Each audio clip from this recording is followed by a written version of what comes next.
Matinée sur Énergie. Juste avant de démarrer, Digital Theater, c'est Stromae, Tropical Family et l'actu. Il est 9h.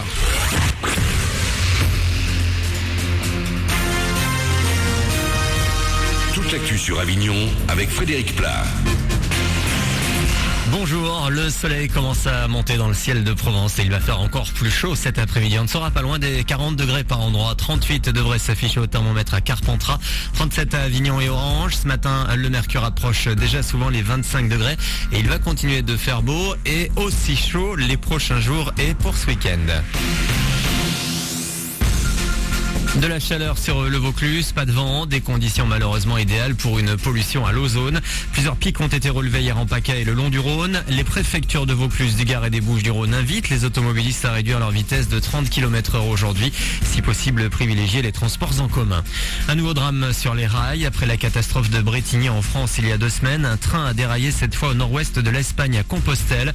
Sur les 220 personnes à bord, au moins 77 ont été tuées et 143 autres blessés. Selon les médias locaux, la vitesse excessive dans un virage serré pourrait expliquer le déraillement. 4 wagons se sont renversés sur les voies dont un a fini complètement déchiqueté. L'actu, c'est également aujourd'hui et après une pause en mai, le chômage qui repartit à la hausse en France le mois dernier. Près de 15 000 nouveaux inscrits à Pôle emploi en juin, soit une augmentation de 0,5%. En Vaucluse, la hausse est de 1,3% pour désormais plus de 36 000 personnes sans aucune activité dans le 84.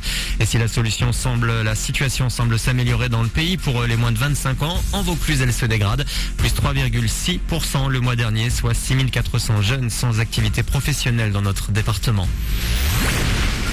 On est à J-6 de la fin du festival d'Avignon. Ne traînez pas pour aller voir les pièces qui se jouent encore jusqu'au 31. C'est le cas notamment de Ballet de rue, un spectacle de danse hip-hop sur de la musique classique. Un pari que s'est lancé Mohamed Rouaba, chorégraphe et directeur artistique de la compagnie Métamorphose. On a une belle composition musicale avec Mozart, Bach, Beethoven, Vivaldi, mais aussi des auteurs contemporains comme Yann Tiersen, Vanessa Mae. Et c'est une manière de faire découvrir la musique classique à des jeunes qui vont venir pour le hip-hop parce que c'est ce qui les intéresse. Et voir que la musique classique, c'est pas l'image vieux jeu qu'on en a et qu'on n'entend pas ça que pour des publicités pour les bagnoles ou pour les assurances. Non, la musique classique, c'est aussi quelque chose qui est complètement actuel et qu'on retrouve même dans des films qu'on adore. Ballet de rue, un spectacle de danse hip-hop sur de la musique classique, c'est beau, plein d'émotions. Tous les courants de la danse hip-hop y passent et c'est à voir pour encore quelques jours à 21h30 au Théâtre du Roi René.